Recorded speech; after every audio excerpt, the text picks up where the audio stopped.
Assalamu alaikum. Again, I am Sadaf Munir, lecturer of physics from Government College for Women, Chara Liaquat, Karachi.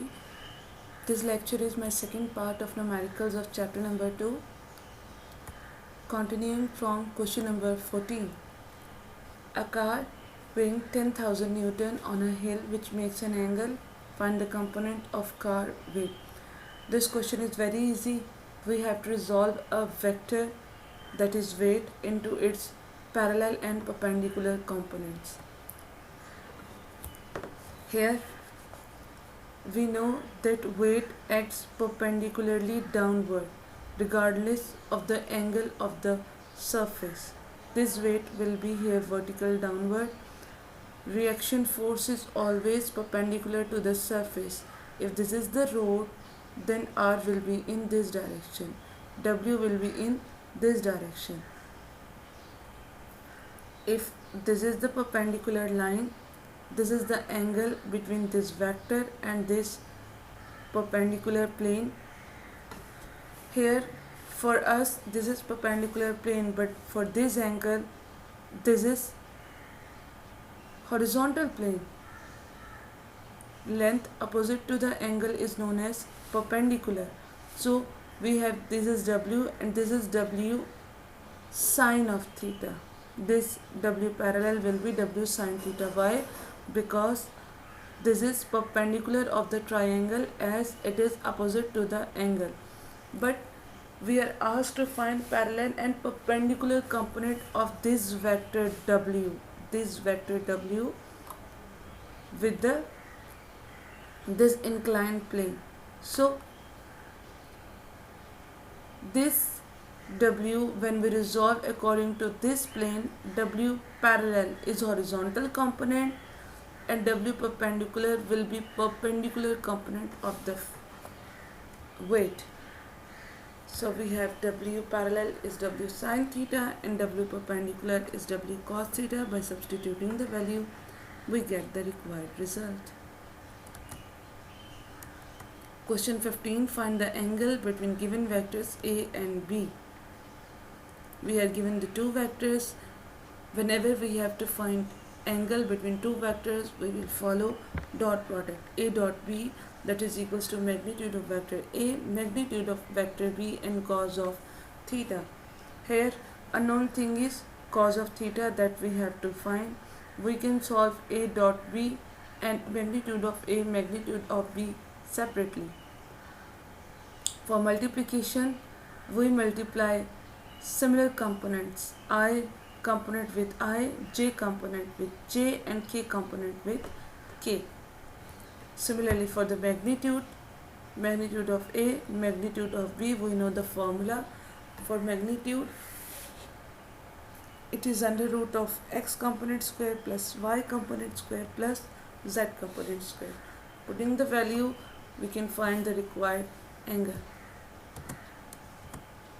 Question 16.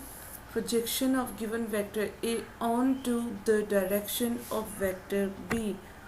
In dot product, we learned that A dot B, this is equals to vector A and projection of vector B onto vector A. So this is question of dot product. First we have to find the direction of vector B. We know that direction of any vector can be found by a unit vector. Unit vector of B and B is defined as, if we want to define vector B, this given vector B, 4i minus 4j plus 7k, this will be equals to its magnitude with the unit vector. So unit vector is vector divided by its magnitude. From magnitude formula we can find the magnitude. So this is the unit vector of B. Now we take the dot product of given vector A onto the direction of B, this unit vector. When we multiply them, only similar components I dot I, J dot J, and K dot K will survive. So we get the answer, that is 19 by 9.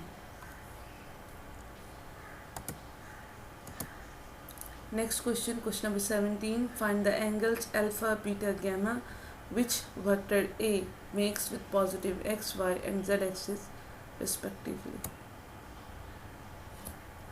If these are our coordinates, x-axis, this is x-axis, y-axis and z-axis, and this is vector A. Alpha is the angle of vector A with x-axis, beta with y-axis and gamma with z-axis. We have unit vector which is equals to vector A divided by its magnitude. So we have cos alpha, cos beta and cos gamma. Ax divided by A magnitude, Ay divided by A magnitude and Az divided by A magnitude. Magnitude of A is equals to 7. By putting the value, we can obtain the required result. Ax is the x component, that will be 3. Ay will be minus of 6 and Az will be 2. Question number 18. Find the work done in moving an object along a vector r if force F is applied. Since we know that work is a dot product, so W will be equals to F dot D. Here F dot R. By putting the value, we obtain the required result. Question number 19. Find the work done by a force of 30,000 Newton in moving an object through a distance 45 meter when force is in the direction of motion. It means angle between force and displacement is 0 degrees.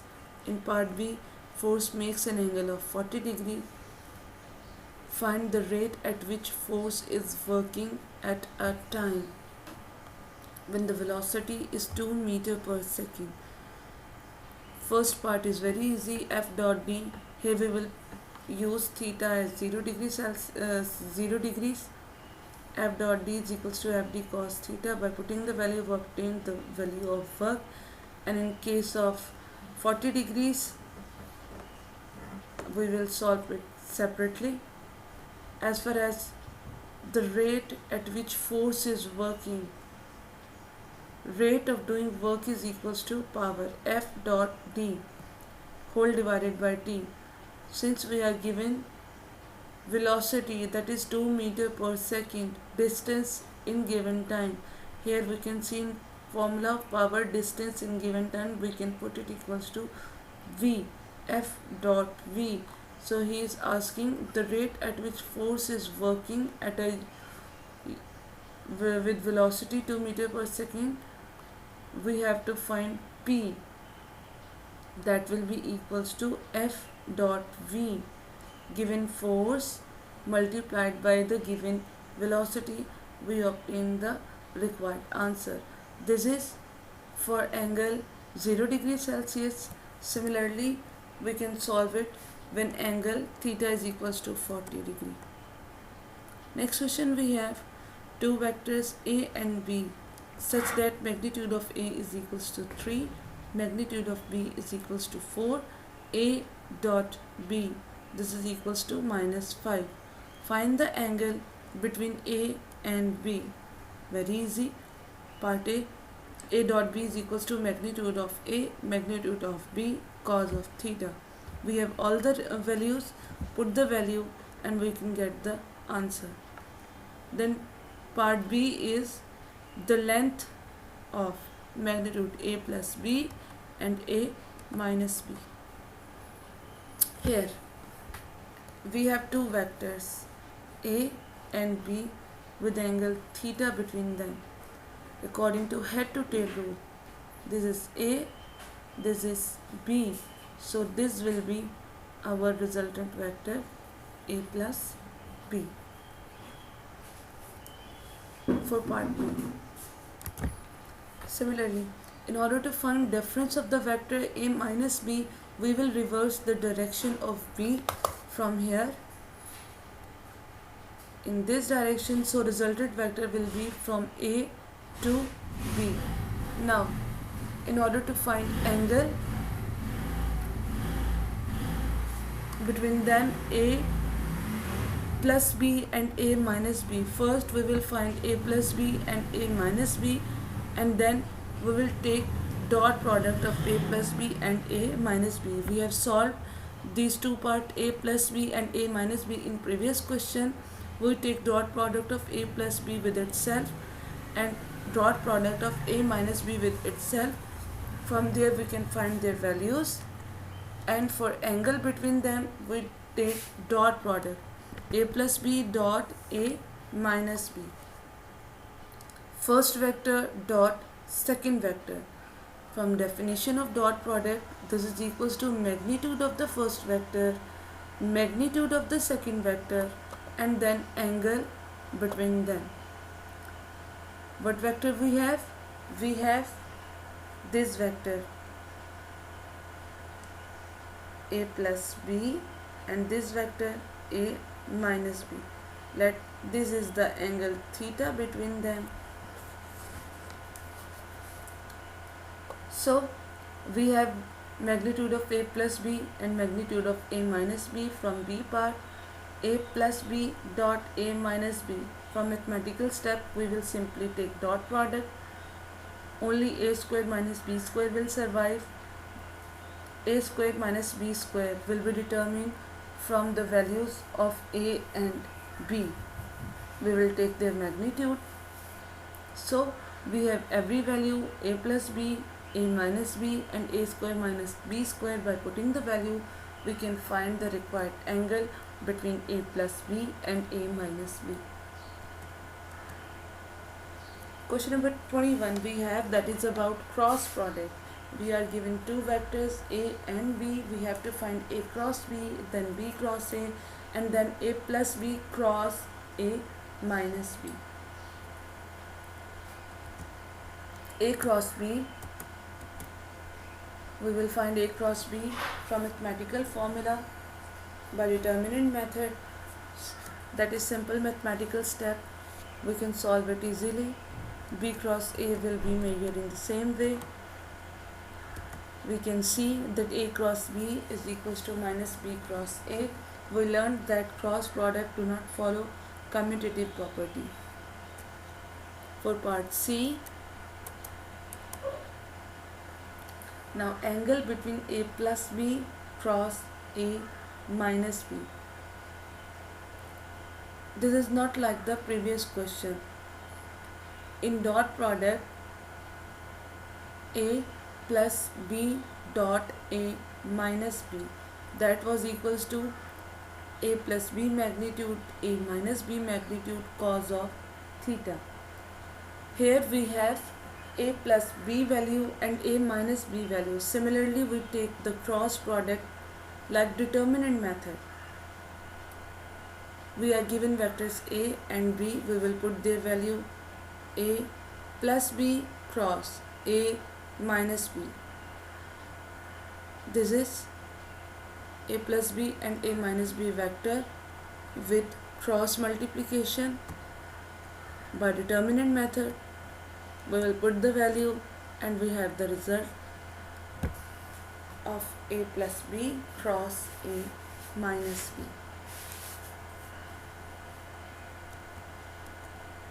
Question number 22. Determine the unit vector perpendicular to the plane of vector A and B. Again, this is question of cross product, because in multiplication, in dot product, after multiplication it becomes a scalar quantity, do not have any direction. But in cross product, when two vectors are multiplied through cross product, we obtained a vector quantity which has its direction perpendicular to the plane of vector A and vector B. So by the definition of cross product, A cross B is equals to magnitude of A cross B and its unit vector. A cross B will be find according to mathematical formula. Its magnitude, we know how to find magnitude of a vector quantity by finding the magnitude, and then we will put the values in order to find the direction. Note, here we are not using the equation a cross b is equals to a b sine theta and unit vector, because we are not given with the angle. If angle was given, then we have used that equation a b sine theta, magnitude of a, magnitude of b, with the angle between a and b. In cross product, whenever angle is not given, we will use mathematical approach, in which we will first use the formula of determinant method to solve a cross b, then we will find its magnitude, and then we will find unit vector. Question 23. Use the definition of vector product, that is cross product, and prove the law of sines for the plane triangle sides A, B and C. Plane triangle is closed geometry shape constructed from three vectors A, B and C according to head to tail rule. We have solved the equation, we have solved a question in which we prove that three vectors A, B and C form the sides of the triangle. In that question, I told you that if head of second vector lies on the head of first vector and head of third vector lies on the tail of first vector, it means they are forming a closed geometrical shape. The point of start becomes the point of end. This is the situation. Now angle marked as ABC, sum of vectors of any closed shape is always 0. A plus B plus C is equals to 0. This is vector A, this is vector B of side B, and this is vector C of side C. Angle between them is B. This is the angle opposite of length B. Angle C opposite of length C, and angle A, that is opposite of length A. Since we know A plus B plus C is equals to 0, taking cross product with A cross A plus B plus C, we obtain A cross A plus A cross B plus A cross C. We know that A cross A is equals to 0. So only two terms survive, A cross B plus A cross C. When we move A cross C to the other side of the equation, there is a minus sign. A cross B is equals to minus of A cross C. Since we know that cross product do not obey commutative property, so A cross C is equals to minus of C cross A, or we can say minus of A cross C is equals to C cross A, and hence we have A cross B is equals to C cross A. Here this is first step in which we take cross product of equation with respect to A. Similarly, we will take cross product of equation 1 with B and with C.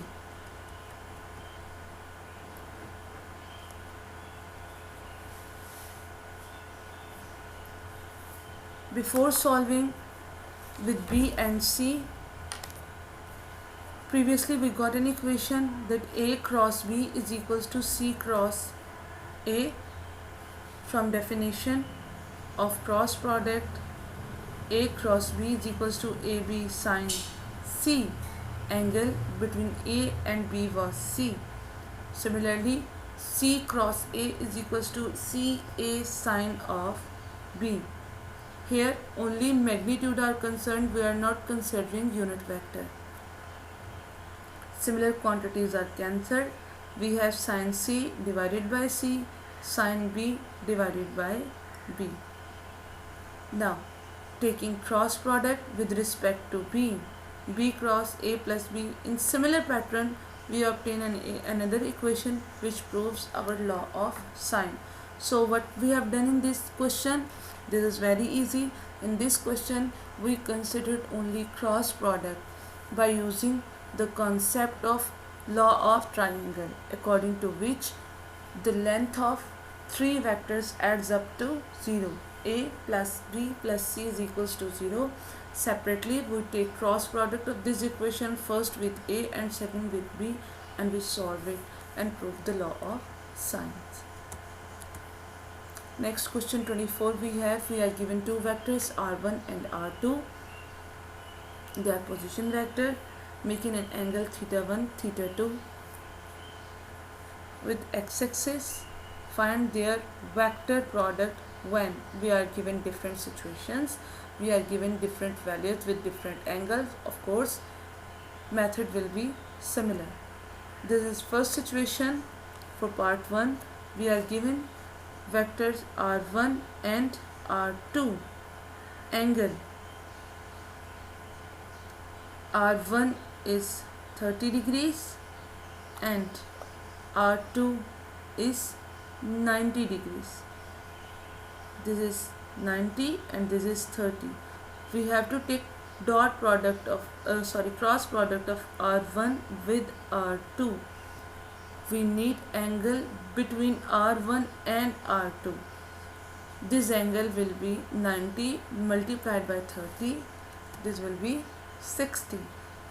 From definition, r1 cross r2, this is equals to magnitude of r1, magnitude of r2, and sine of delta theta, that is theta 2 minus theta 1. By putting the value, we can find our required answer. Similarly, for next part, when angle is different, pattern will be same, only values differ. By putting the value, we will obtain our required result. This is end of chapter number 2, that was about vector. Remember, whenever we are asked to find angle, we will use dot product, and when we have to solve cross product, we will note if we are given with the angle. If angle is given, then A cross B will be equals to AB sine theta. If angle is not given, then we will use determinant approach and solve A cross B, and we will solve according to that method. Thank you.